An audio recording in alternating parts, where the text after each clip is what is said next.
जोहार। आदरणीय अतिथिगण, श्री संजीव कुमार मुख्य अतिथि, मुख्य कार्यपालक पदाधिकारी सिडकोपेट, श्री श्रीकांत वर्मा वन प्रमंडल पदाधिकारी रांची, श्री जयप्रकाश वर्मा सचिव सिडकोपेट, श्री आफरीन जॉर्ज कुजूर जिला सहकारिता पदाधिकारी रांची, उपस्थित अधिकारीगण, लैंड पैक्स के प्रतिनिधि, विशेषज्ञ, मीडिया के साथी और हमारे शुभचिंतक, आप सभी अतिथियों का सादर नमस्कार। मैं रोहित कुमार अपने आगंतुक देवियों और सज्जनों का सिद्धोपानो कृषि एवं वनोपज राज्य सहकारी संघ लिमिटेड द्वारा आयोजित एक दिवसीय कार्यशाला जिसका विषय है कृषि एवं वनोपज आधारित जीविकोपार्जन में आपका अभिनंदन और स्वागत करता हूं। संघ प्रबंधन की ओर से हमारे मुख्य अतिथि श्री संजीव कुमार जी को पौधा भेंट हेतु मैं आमंत्रित करना चाहूंगा श्री मनोज प्रभाकर जी को।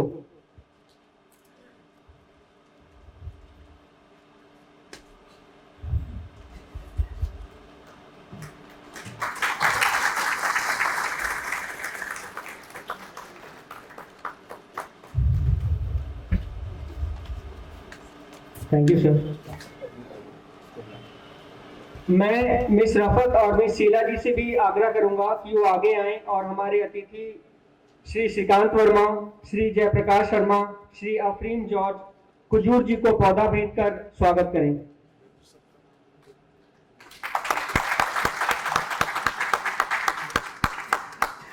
Thank you sir. आपके समय और आपकी उपस्थिति के लिए हम बहुत ही कृतज्ञ हैं। अब मैं हमारे अतिथि श्री श्रीकांत वर्मा जी को मंच पर आमंत्रित करना चाहूंगा और अनुरोध करूंगा कि वे वनोपज का महत्व, वन संस्कृति और व्यापार, वन धन जैसे विषयों पर अपने अपार अनुभव का ज्ञान हमारे साथ साझा करें।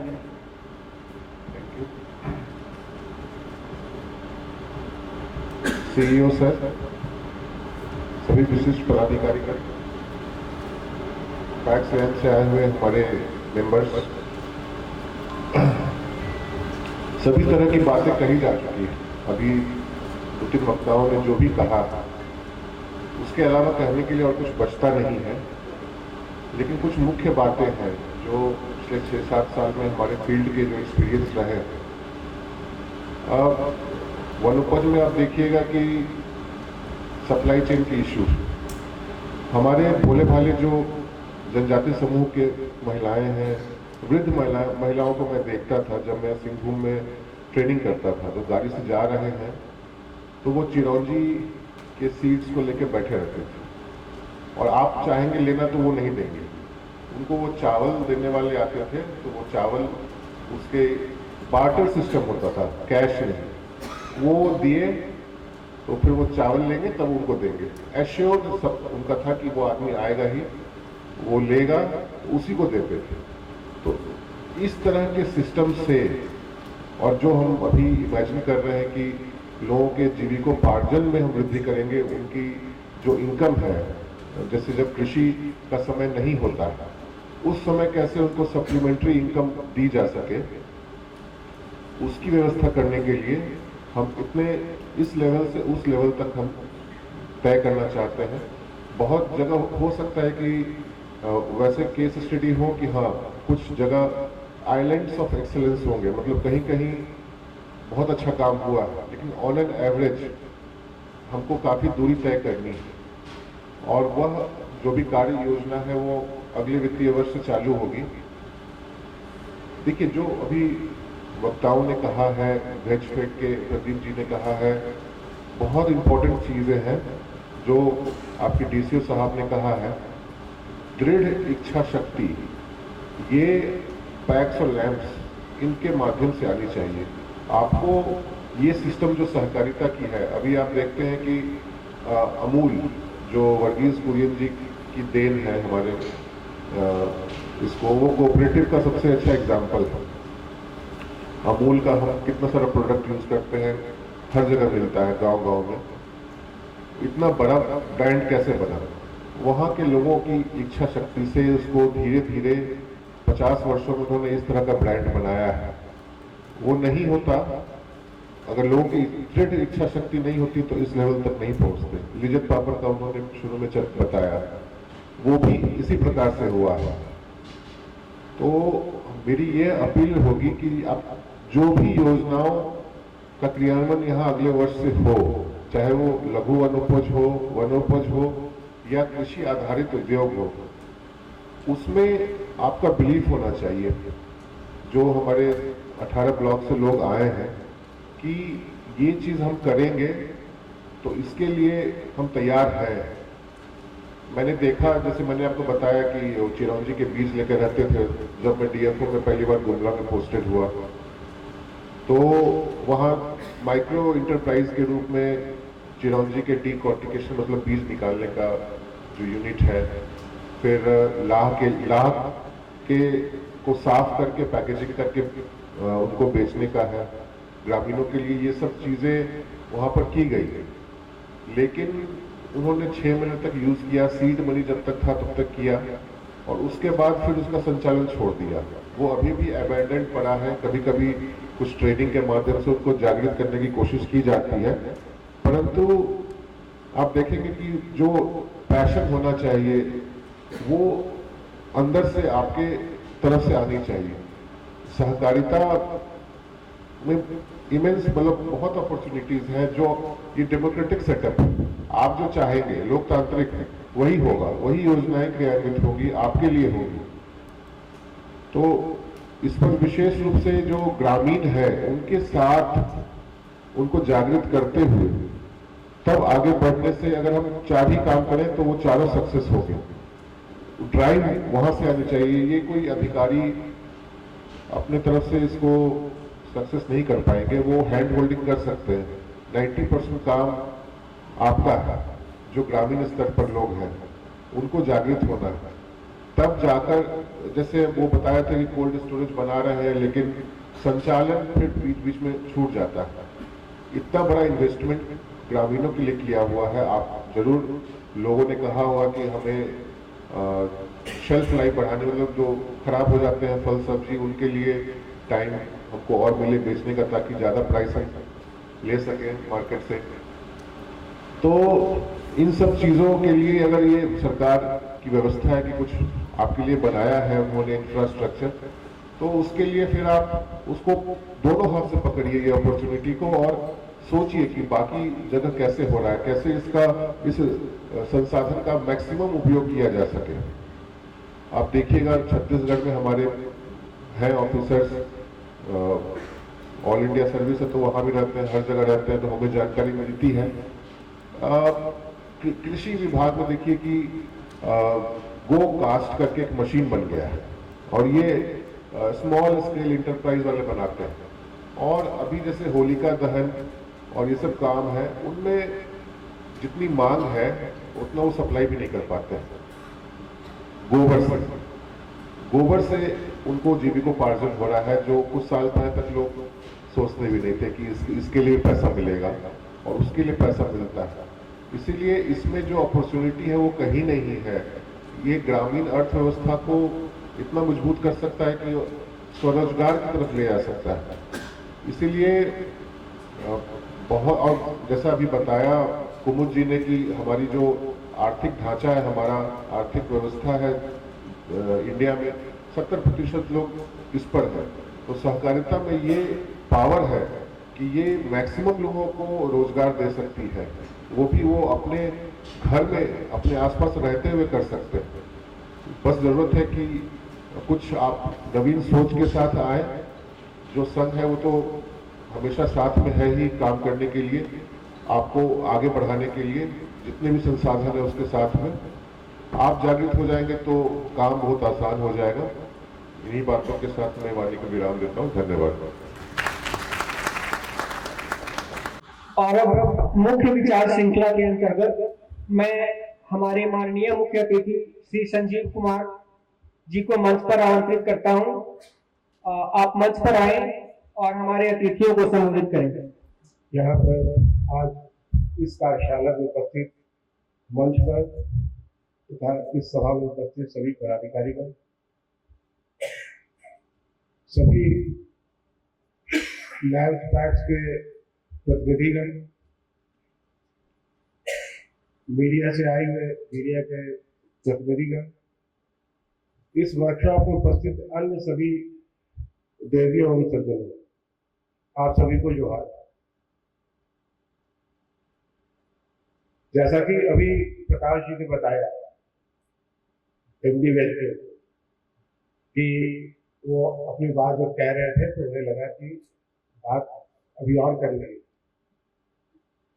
तो ये बेसिकली जो आज का वर्कशॉप है वो हम लोग के बीच में संवाद का यही प्रक्रिया है। तो हम लोग का जो संवाद स्टार्ट हो रहा है इस वर्कशॉप से वो चलता रहना चाहिए। अभी हम लोग एक आप लोग को टोल फ्री नंबर भी जल्दी हम लोग को मिल जाएगा, आप लोग को टोल फ्री नंबर भी देंगे ताकि जो हम लोग का सिडको फील्ड का ऑब्जेक्टिव है, जो इसका हम लोग का कार्य क्षेत्र है, इसमें जो कार्य आप लोगों को करने में या किसी प्रकार का गाइडेंस में आपको चाहिए होगा या कोई परेशानी आ रही है तो आप सीधे तौर पे बात कर सकते हैं। आप सभी जानते हैं कि झारखंड वनों से परिपूर्ण है। 29% यहाँ के वन भूमि है जो कि नोटिफाइड है, लेकिन हमारा जो फॉरेस्ट कवर है वो लगभग 33%।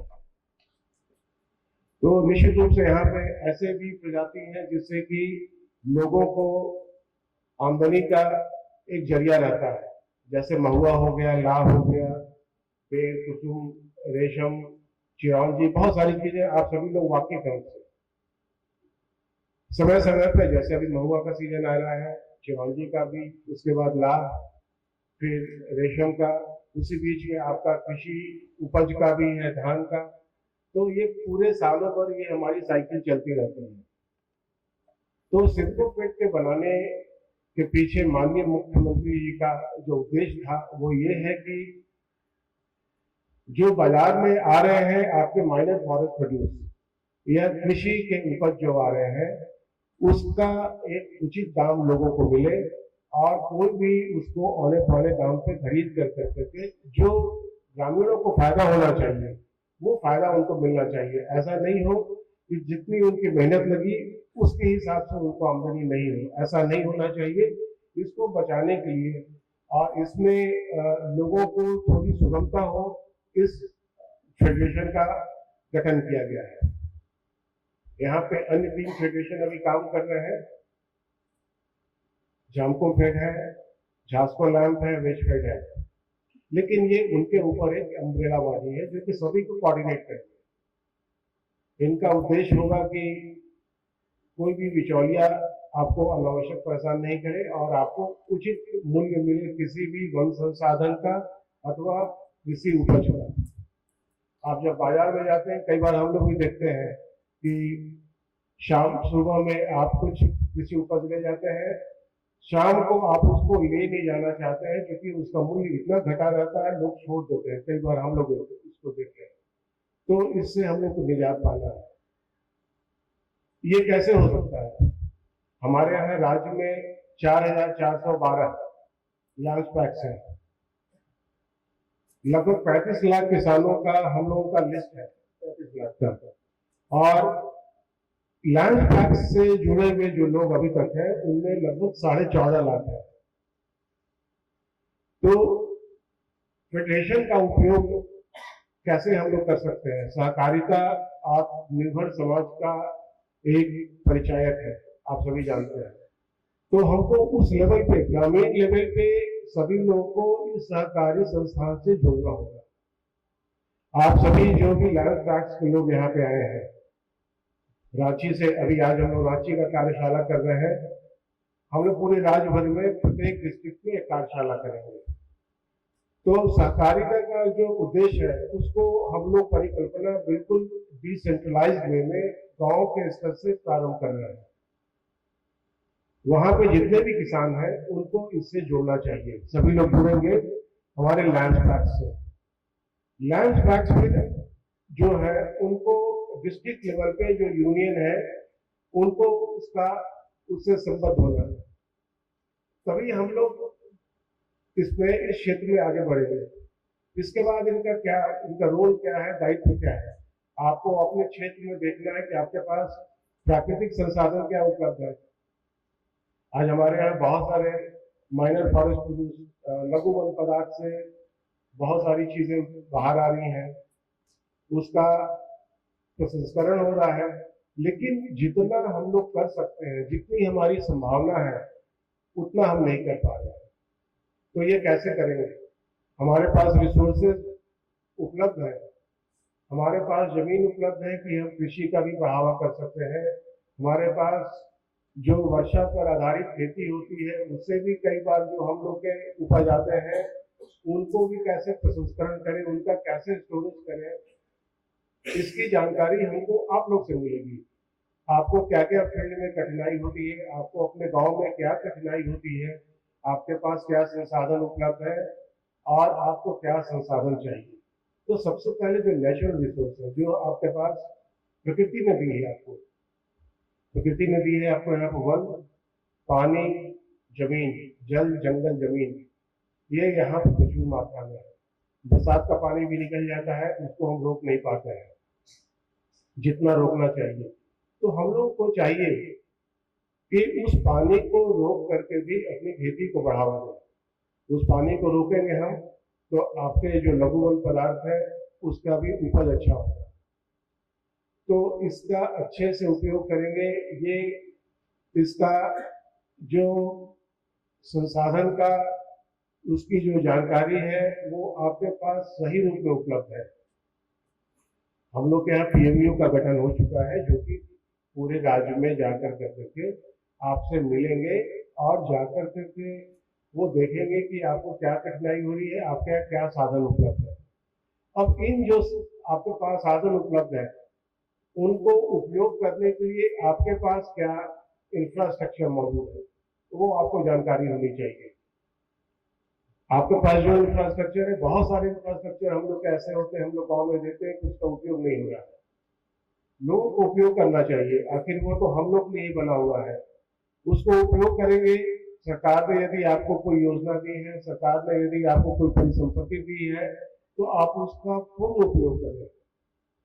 उस उपयोग में यदि कोई कठिनाई आती है, तो उससे संबंधित पदाधिकारी से मिल करके आप उसका निदान प्राप्त कर सकते हैं। तो आप उस संसाधन का और उसके साथ जो आपका इंफ्रास्ट्रक्चर, आप देखेंगे कि आपका क्या तालमेल है, उतने से हो रहा है कि नहीं हो रहा है। उसके बाद यदि आपको और संसाधन की आवश्यकता है, आपको फंड की आवश्यकता है, तो हम लोग चाहते हैं कि जमीनी स्तर से योजना हमारे पास आए। उस योजना के आधार पर हम लोग राज्य स्तर से योजना बनाएंगे कि किसी भी पार्टिकुलर गांव में, किसी भी पार्टिकुलर जिले में, ब्लॉक में क्या योजना चलनी चाहिए। सिद्धू कानू फेडरेशन की जो इसका जो मैंडेट है, इसका जो उद्देश्य है, उसके तहत तो आप सभी लोग सावधान हैं कि आप जब यहाँ से जाएंगे, तो ऐसा नहीं है, ये आप यहाँ से जाएंगे तो आपको वहाँ पे गांव में लोगों को बताना चाहिए कि हम यहाँ पे एक कार्यशाला में आए और क्या क्या सीखे वहाँ पे। निश्चित रूप से आप उनसे अलग हैं, तभी आप किसी लैंड के या पैक्स के सचिव है, अध्यक्ष है, आपको जानकारी या आप में जागरूकता अधिक है। तो जो लोग ज्यादा जागरूक हैं, उनको चाहिए कि अपने आसपास के लोगों को ज्यादा जागरूक करें, तभी हम आगे बढ़ पाएंगे। तो आप जाकर के ऐसी योजना बनाएंगे। इसके बाद लैंड टैक्स जो है वो डिस्ट्रिक्ट यूनियन से अपनी संबद्धता बढ़ाए। अभी तक हमारे राज्य में जो लैंड टैक्स की जो संबद्धता है डिस्ट्रिक्ट यूनियन से, उनकी संख्या काफी कम है। जैसे अभी रांची जिले में 302 में मात्र 17 की संबद्धता है। ऐसा नहीं है, आप लोगों को आगे बढ़ना चाहिए। आप जब तक संबद्ध नहीं होंगे, तब तक उस उद्देश्य से, जिस उद्देश्य से ये फेडरेशन बने हैं, या जो आपके पास संसाधन उपलब्ध है, उसका आप उपयोग नहीं कर पाएंगे। और आप अपने साथ सभी ग्रामीणों को जोड़ें, उनके भी मेंबरशिप बढ़ाएं। और जो उद्देश्य है, आप लोग को एक ब्रोशर दिया गया है, उसमें आपको प्रारंभिक की क्या क्या उद्देश्य है इस फेडरेशन के, और आपको क्या क्या कार्य करने चाहिए। आपको स्टेट लेवल फेडरेशन से क्या क्या आपको सहायता मिल सकती है या डिस्ट्रिक्ट यूनियन से क्या क्या सहायता मिल सकती है, आपको उसमें एक आइडिया मिल जाएगा। इस वर्कशॉप में ये हमारा मेरे ख्याल से दो तरफा होना चाहिए। वर्कशॉप में जब आप यहाँ पे टेक्निकल सेशन होगा, जब आपको इसके बारे में तकनीकी जानकारी दी जाएगी, तो आप निश्चित रूप से जो भी आपके मन में किसी भी प्रकार का कोई भी क्वेरी हो, कोई भी जिज्ञासा हो, तो आप जरूर पूछें कि हम कैसे इसमें कैसे आगे बढ़ सकते हैं। तो इस वर्कशॉप में इसके लिए मैं अच्छी तरह से उसके लिए शुभकामना देता हूँ। और हम लोग किसी न किसी रूप में, किसी न किसी मीटिंग में या आपके गांव में, हम लोग भी आपके गांव में आएंगे, आपके गांव में भी आके आपके हम वहाँ की व्यवस्था देखेंगे कि आप कैसे काम वहाँ पे कर रहे हैं, आपकी कैसी व्यवस्था होनी चाहिए। हम भी आएंगे, हमारी टीम भी जाएगी, सभी लोग जाएंगे। और आप सभी लोग, जैसे अभी प्रोफेसर साहब ने आपसे कहा कि हम करेंगे, तो निश्चित रूप से हम देखें कि आप लोग के अंदर में एक दृढ़ संकल्प है, एक गाइडेंस की आवश्यकता है, और निश्चित रूप से आप आगे बढ़ेंगे। ऐसे ही मेरी पूरा जिज्ञासा आप लोगों के प्रति है कि आप हमें बताएं कि आपकी क्या संभावना है, और हम आपसे आशा करते हैं कि आप आगे बढ़े। और इस क्षेत्र में कोई भी सहयोग की आवश्यकता हो तो निश्चित रूप से जब भी आपको टोल फ्री नंबर मिले, या अभी भी जहां पर जो कोई भी पदाधिकारी कर्मचारी है उनसे आप संपर्क करें। धन्यवाद।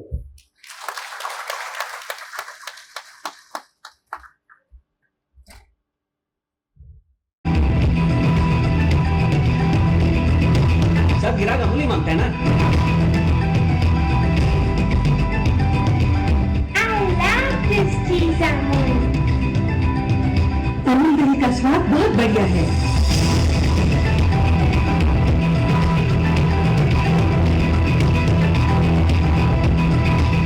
अमूल है सिंगापुर का बेहतरीन दूध।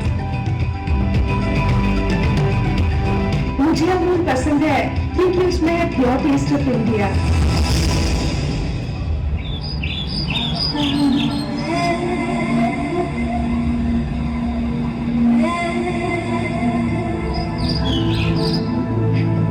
सन 1946 गुजरात एक ऐतिहासिक संघर्ष का स्थान।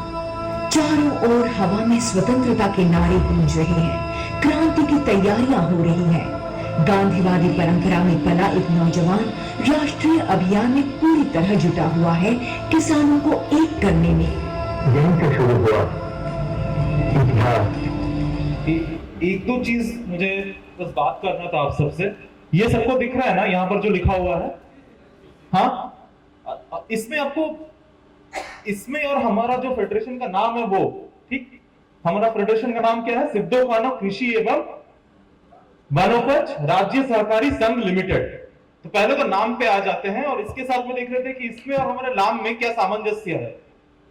शुरुआत वहां से करते हैं तो जैसे समझ पाए हम, ठीक है। ये जो आपने देखा अभी जस्ट जो वीडियो चला था, इसमें क्रांति किस चीज की वजह से चालू हुई थी? दूध। किसी ने कहा दूध, बहुत अच्छा, दूध। इसलिए यहां पर देखिए मिल्क प्रोड्यूसर्स लिखा है, दूध। गुजरात के पास दूध बहुत है, झारखंड के पास में क्या है? वनोपज, कृषि, ठीक। इसलिए कृषि और वनोपज का नाम है वहां पर, ठीक है।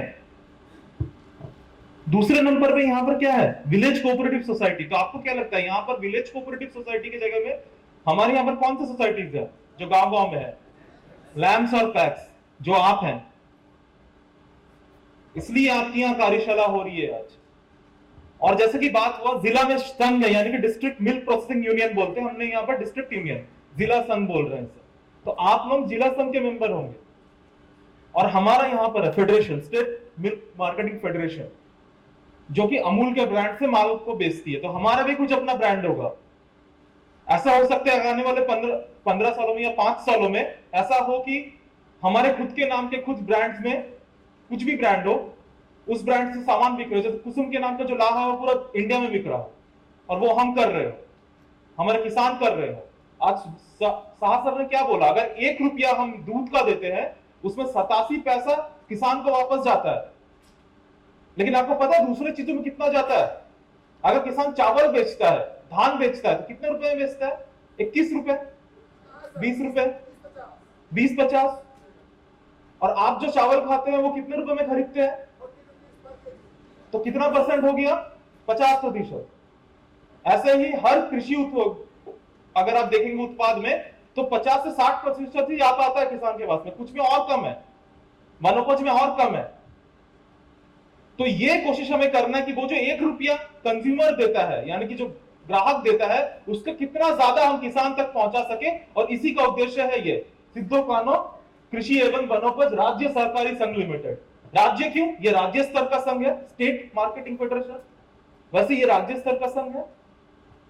सहकारी क्यों? क्योंकि इसमें हम सारे कोऑपरेटिव पैक्स जुड़े हुए हैं और ये हमारा फेडरेशन इसलिए संघ लिमिटेड। हेलो, सभी को जोहार। मुझे बहुत खुशी है कि आज आप लोगों ने मुझे चयन किया यहाँ पे बोलने के लिए, इसके लिए मैं आपके तहे दिल से धन्यवाद देता हूँ। मैं लैम्स के बारे में शेयर करना चाहता हूँ। नामकुम लैम्स अभी जो अच्छी स्थिति में है, तो वो पहले से कैसे, पहले शुरू में बाकी जो भी लैम्स है, जो नए नए लैम्स है, उसी तरह नामकुम लैम्स हुआ करते थे। लेकिन धीरे धीरे हम लोग उसमें मेहनत किए, उसमें शुरू से टाइम दिए, 10 बजे से 5 बजे तक हम लोग बैठते हैं। यहाँ तक कि मैंने तो वहाँ झाड़ू भी लगाया है। शुरू में हम लोग गए थे तो स्टाफ की कमी थी, मैं ही शुरू में गया, लेकिन बहुत लोग नहीं आते थे। शुरू में बहुत लोग विश्वास नहीं होता था लैम्स के, लेकिन उसमें टाइम दिए, समय दिए, ईमानदारी से हम लोग काम किए सारा चीज़। लैम्स में बहुत सारी संभावना है। लैम्स में लोग सुई से हवाई जहाज भी खरीद सकते हैं, बेच सकते हैं, सारा काम हम लोग कर सकते हैं। और ये जो है लैम्स, ये कोऑपरेटिव का ही स्ट्रक्चर है कि कोऑपरेटिव में हम लोग सब कुछ कर सकते हैं, लेकिन उसके लिए थोड़ा सा उस पर ध्यान देना पड़ेगा, उसके प्रति थोड़ा समर्पित होना पड़ेगा। अब मैं तो भाई बहन माँ बाप सब लैम्स को मानता हूँ, घर के अलावा उसको मेरा भी घर है। अगर उसको अपना घर मान लेंगे तो शायद उसको मन से काम कर पाएंगे उसके पीछे, और अच्छा से हम लोग उसके विकास का काम कर पाएंगे। हम लोग ने शुरू से बहुत सारा उसमें समय दिया, मेंबर बढ़ाने के लिए। शुरू में हम लोग बताया गया, शुरू में मुझे भी जानकारी नहीं थी कैसे लैम्स होता है, क्या होता है लैम्स। लैम्स का फुल फॉर्म हो गया लार्ज लियर मल्टीपर्पज कोऑपरेटिव सोसाइटी। इसका बहुउद्देशीय कार्य हम लोग यहाँ पे कर सकते हैं, कुछ भी काम कर सकते हैं, सभी लोग का उद्देश्य की पूर्ति हो, सब लोग एक दूसरे मिल करके हम लोग आगे बढ़े, इस तरह का हम लोग कार्य इसमें किया जा सकता है। शुरू में मैंने भी हर गांव जा करके मेंबरशिप जोड़ने का काम किया, क्योंकि जब तक कुछ पैसा नहीं आएगा तब तक कुछ होगा नहीं। धीरे धीरे सारे लोग मेंबर ही बोलते थे कि हम लोग क्यों जुड़े आपके साथ। उन लोगों को बताया जाता था कि मैं बताता था वहाँ पे, और हमारे जो कार्यकारिणी सदस्य थे वो लोग भी जाते थे, सारे लोग मिलजुल के हम लोग मेहनत किए। मैंने बताया कि इस तरह का सदस्य बनने से ये लाभ होगा। 110 रुपया, उस समय 10 रुपया ही लगती थी, 11 रुपये लगते थे शुरू में, जब 2020 में लैम्स खुली तो 10 रुपया शेयर में पैसा जाता था, 1 रुपया एडमिशन था। अभी तो 110 रुपया लग रहा है, तो 100 रुपया शेयर में पैसा हिस्सा पूंजी खाता में चला जाता है, 10 रुपया बेस शुल्क हो गया। इस तरह से हम लोग मेंबरशिप धीरे धीरे कुछ बढ़ाए अपना पंचायत में। पहले तो 4-5 पंचायत मिल करके एक लैम्स का गठन हुआ था, तो उस समय हम लोग सारे पंचायत में घूमते थे और करते थे काम। गृहलक्ष्मी खाता राजबाला में एकदम जो रजिस्ट्रार थे, तो गृहलक्ष्मी खाता एक योजना आई थी जिसमें जमा वृद्धि योजना का काम हम लोग शुरू किए। उसमें तो एक डब्बा मिलता था हम लोग को, जो एजेंट के माध्यम से हम लोग खाता खोलते थे। हम लोग भी जाते थे गाँव में, और उसमें एजेंट को 2% कमीशन मिलता था। तो उससे भी धीरे धीरे सिक्का, उसमें कोई टारगेट नहीं था कि 50 रुपये जमा करना है, 2000 जमा करना है।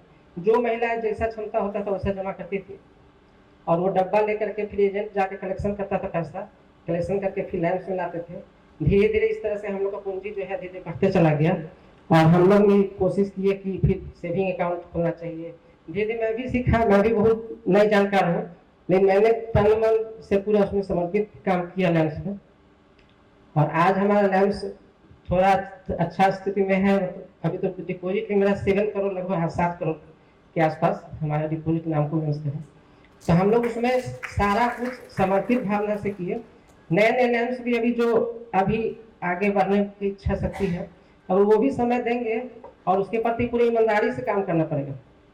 ऐसा नहीं है कि 2 दिन में सारा चीज़ हो जाएगा। अभी 22 साल मेरा हो गया नामकुम लैम्स में कार्य करते। पहले मैं वहाँ पे काउंटर में रोकर पार के रूप में काम करता था, लेकिन उसके साथ शाम में मैं जाता था, सारे लोग कुछ लोग प्रतिदिन 2-3 लोग से भेंट करता था। अभी भी मैं जाता हूँ, अभी मुझे लगता है कि 7 करोड़ में 70 करोड़ बनाना है, कैसे करना है काम जिससे एक ग्रेड हमेशा बरकरार रहे, और नामकुम लैम्स जो अभी आगे है वो आगे हमेशा रहे। इन्हीं चंद सब बात। Thank you.